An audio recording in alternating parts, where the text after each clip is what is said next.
Hi guys, it's Robbo here, and welcome to my review of Divergence Online. Divergence is a new early access game on Steam.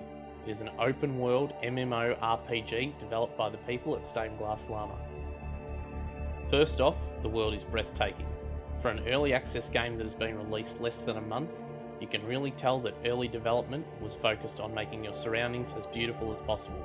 With the lighting effects and the details of the structures, straight away it makes you want to keep playing.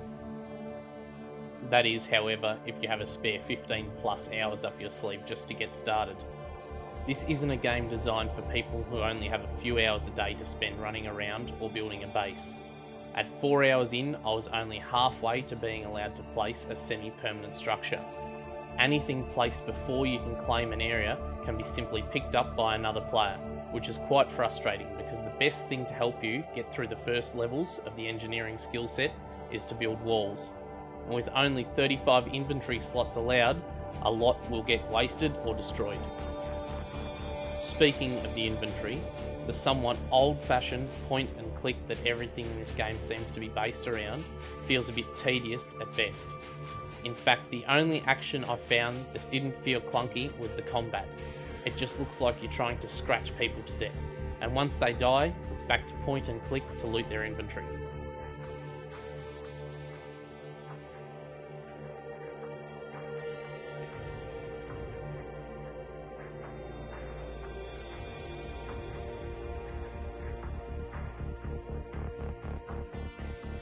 Mineral collection in this game is a good concept. You use a surveying tool to find areas that have a high percentage of the resource that you want. And then we are back to point and click to harvest, which is very slow work. I spent more time in the first hour of playing clicking through inventories trying to make a pair of pants than I did actually exploring the game.